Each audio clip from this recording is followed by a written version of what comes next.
Simon Singh ఉపన్యాసాలు ఇవ్వడంలో ఇతను చాలా దిట్ట. Art of articulating thoughts and ఇన్ఫ్లుయెన్స్లో అతను దిట్ట. ఈ పేరు వినడానికి ఎంత కష్టంగా ఉంటుందో నేర్చుకోవడం అంత సులభం. అంతేకాకుండా ఇది ప్రతి మనిషికి అవసరమైన art of articulating thoughts and influence అంటే ఏంటో ఇప్పుడు తెలుసుకుందాం. మన మైండ్లో ఒక విషయం గురించి చాలా స్పష్టంగా మనకి ఒక ఆలోచన ఉంటుంది, కానీ దాన్ని ఎక్స్ప్రెస్ చేయడంలో చాలామంది ఫెయిల్ అవుతూ ఉంటారు. దీని అర్థం మన మనసులో అనుకున్నది క్లియర్గా అవతల వ్యక్తికి వ్యక్తం చేయలేకపోవడం. మనకు తెలిసిన విషయాన్ని ఎఫెక్టివ్గా చెప్పడమే ఆర్టికులేట్ అని అంటారు. మీరు చెప్పేదాన్ని ఎదుటి వాళ్ళు వినాలి, అర్థం చేసుకోవాలి. మీరు చెప్పేది వాళ్ళకి స్పష్టంగా అర్థం కావాలి. మీ మాటలు విని వాళ్ళు ప్రభావితులు కావాలి. ఎఫెక్టివ్ ఆర్టికులేట్ స్పీకర్స్ కావడానికి 5 విషయాలు నేర్చుకోవాల్సి ఉంటుంది. ఇందులో ఒక స్కిల్ మిమ్మల్ని రాబోయే 10 రోజుల్లో కూడా మార్చేస్తుంది. అందులో మొదటిది ఎక్స్పాండ్ యువర్ సర్ఫేస్ లెక్సికాన్. ఎవరైతే సరైన రీతిలో ఆలోచిస్తారో వాళ్ళు మాట్లాడే భాష కూడా అంతే ప్రత్యేకంగా ఉంటుంది. వాళ్ళు మాట్లాడే విషయాలు స్పష్టంగా ఒక విషయాన్ని అనేక మాటల్లోనూ చెప్పే అవకాశం ఉంటుంది. మన ఎక్స్టర్నల్ మినిస్టర్ జైశంకర్, షారుఖ్ ఖాన్ వీళ్ళిద్దరినీ కూడా మాటల్లో ఎవ్వరూ గెలవలేరు. మాటల మాంత్రికులని వీళ్ళిద్దరికీ బాగా పేరుంది. లెక్సికాన్ వీరిద్దరికీ ఎక్కువ. లెక్సికాన్ అంటే వారి వ్యక్తిగత వొకాబులరీ. మీకు తెలిసిన పదాలు, మీరు బాగా చదివిన పదాలు ఇతరులతో మాట్లాడేటప్పుడు సరైన మాటలకి సరైన వొకాబులరీ వాడుతూ మాట్లాడుతుంటారు. ప్రతి ఒక్కరి దగ్గర 2 రకాల లెక్సికాన్ ఉంటుంది. అందులో మొదటిది సర్ఫేస్ లెక్సికాన్, రెండవది డీప్ లెక్సికాన్. సర్ఫేస్ లెక్సికాన్లో రోజువారీ జీవన విధానంలో సహజంగా వాడే పదాలన్నీ వాడుతూ ఉంటారు. 1500 నుంచి 3000 పదాలు ఇందులో ఉంటాయి. డీప్ లెక్సికాన్లో 20,000 నుంచి 35,000 పదాలు ఉంటాయి. ఈ పదాలు మీకు అన్నీ గుర్తుంటాయి, కానీ రోజువారీ జీవితంలో వాటి ఉపయోగం ఉండదు. స్పీచ్కి ప్రిపేర్ అవుతున్నప్పుడు, మెయిల్ రాస్తున్నప్పుడు లేదా ముఖ్యమైన విషయం ఏదైనా రాస్తున్నప్పుడు డీప్ లెక్సికాన్లోకి వెళ్ళి చక్కటి పదాలు వాడుతూ ఉంటారు. మీరు రోజువారీ మాటల్లో కూడా డీప్ లెక్సికాన్ని వాడడం మొదలు పెడితే మీ భాషకు అది గొప్పతనాన్ని జోడిస్తుంది. నలుగురిలో మిమ్మల్ని ప్రత్యేకంగా నిలబెడుతుంది. మిమ్మల్ని మరింత ఆర్టికులేట్ చేస్తుంది. ఈ విషయాన్ని ఒక చిన్న ఉదాహరణతో తెలుసుకుందాం. ఎవరైనా మిమ్మల్ని భోజనం ఎలా ఉంది అని అడిగారనుకోండి, భోజనం చాలా బాగుంది, పన్నీర్ కూడా చాలా చాలా బాగుంది. ఇలాంటి పన్నీర్ నేను ఎప్పుడూ తినలేదు, మీరే చేశారా దీన్ని? ఇది నాన్ ఆర్టికులేట్ వెర్షన్. ఇక ఆర్టికులేట్ వెర్షన్లో సమాధానం చూద్దాం. వంట చాలా బాగా చేశారు, పన్నీర్ కర్రీలో ఒక ప్రత్యేకమైన రుచి ఉంది, ఫ్లేవర్ ఉంది. ఇలాంటి కర్రీ గతంలో నేను ఎప్పుడూ తినలేదు, నిజంగా చాలా చాలా బాగుంది.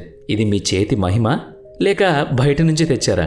ఈ 2 వెర్షన్స్లో మీకు బాగా నచ్చిన వెర్షన్ ఏంటి? కామెంట్ చేయండి. మొదటి సమాధానం బాగానే ఉంది, చక్కగా వివరించారు. రెండో సమాధానంలో ఏ పదాలు వాడారో ఒక్కసారి గమనించండి. చాలా బాగుంది, ప్రత్యేకమైన రుచి ఉంది, ఫ్లేవర్ ఉంది, ఎప్పుడూ తినలేదు, మీ చేతి మహిమ. ఇవన్నీ ఇందులో ప్రత్యేక పదాలు. వంట గురించి మెచ్చుకునేటప్పుడు మీరు ఇలాంటి పదాలు ఎప్పుడైనా వాడతారా?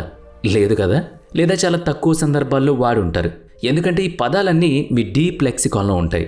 అందుకే రోజువారీ వాడకంలో ఈ పదాలు రావు. ఇక రెండవది learn how to command pause. మనం మాట్లాడేటప్పుడు ఆలోచించాలి, ఒక చిన్న పాజ్ తీసుకోవాలి. మాట్లాడేందుకు మంచి పదాలు వెతుక్కోవాలి. చాలామంది వేగంగా మాట్లాడేస్తారు. వాళ్ళు ముందు మాట్లాడేస్తారు, ఆ తర్వాత ఏం మాట్లాడామో ఆలోచిస్తారు. రైట్ మాట్లాడామా, రాంగ్ మాట్లాడామా, కరెక్ట్గానే మాట్లాడామా, రాంగ్ ఏమైనా మాట్లాడామా అని ఆలోచిస్తారు. ఇలాంటి వాళ్ళు వెంటనే మాట్లాడేస్తూ ఉంటారు. మాట్లాడడాన్ని ఒక ప్రెషర్గా ఫీల్ అవుతారు. మధ్యలో ఎవరైనా మాట్లాడకుండా ఆపేస్తారేమో అని వాళ్ళకి కంగారు. రెండో రకం వాళ్ళు మాట్లాడుతూ ఉంటారు. కొంచెం అసర్టివ్, కాన్ఫిడెంట్గా ఉంటారు. తాము మాట్లాడుతున్న విషయాల మీద చాలా సీరియస్గా ఉన్నట్టు అర్థమవుతుంది.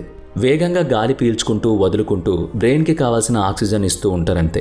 ఈ చర్య కేవలం మిమ్మల్ని బ్రతికుంచుతుంది. మరోవైపు 2 రకం మనుషులు ఉంటారు. డీప్ బ్రీత్ తీసుకుని, అందుకు తగినంత సమయం తీసుకుని బ్రెయిన్, శరీరాన్ని మంచి ఆక్సిజన్తో నింపుతూ ఉంటారు. ఇలా చేయడం వల్ల చాలా రిలాక్స్డ్గా అనిపిస్తుంది మాట్లాడేటప్పుడు. మీరు ఆర్టికులేట్ అవ్వాలనుకుంటే కనుక డీప్ బ్రీత్ తీసుకోవాలి. ముందు ఆలోచించండి, తర్వాత మాట్లాడండి. ఇక మూడవది కీప్ ఇట్ కాన్షియస్. ఎంత అవసరమో అంతే మాట్లాడండి. ఇది చాలా గొప్ప స్కిల్. కొద్దిమంది చాలాసేపు మాట్లాడుతూనే ఉంటారు, లోడా. కానీ అంతగా మాట్లాడాల్సిన విషయం అందులో ఉందో లేదో ముందుగా మీరు గ్రహించాలి. ఆర్టికులేట్ కలిగిన వాళ్ళు తక్కువ మాట్లాడతారు.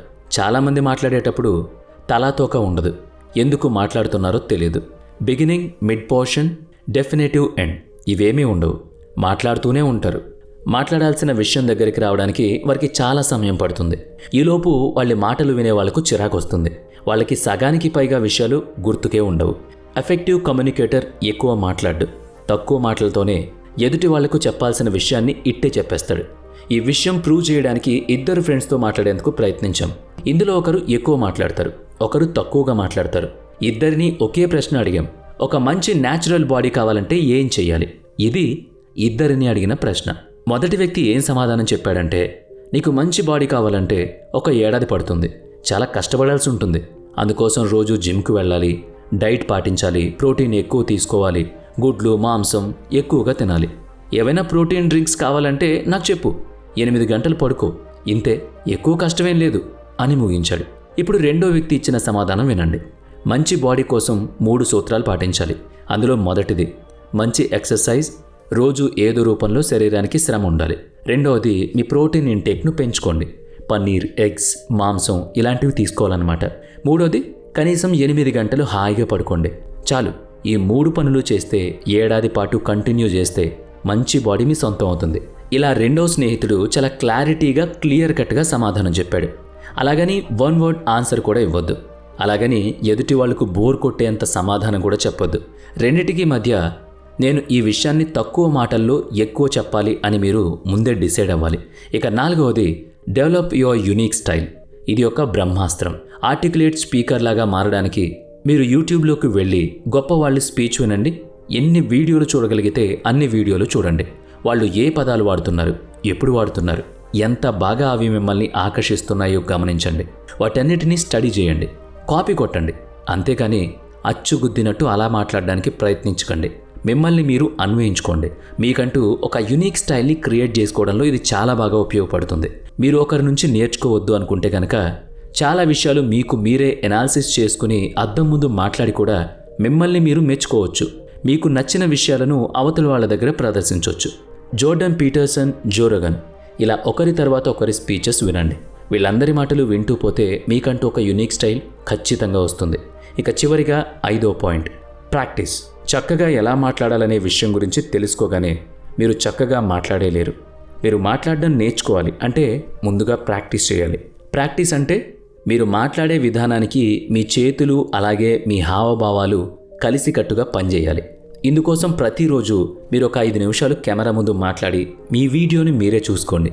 మీరు మాట్లాడే మాటకి మీ చేతులు అలాగే మీ ముఖ కవళికలకు సంబంధం లేదనుకోండి, అవతలి వాళ్లను మీరు ఆకర్షించలేరు. అంటే మీ జెస్చర్స్ అండ్ పోస్టర్స్ కరెక్ట్గా ఉండాలన్నమాట.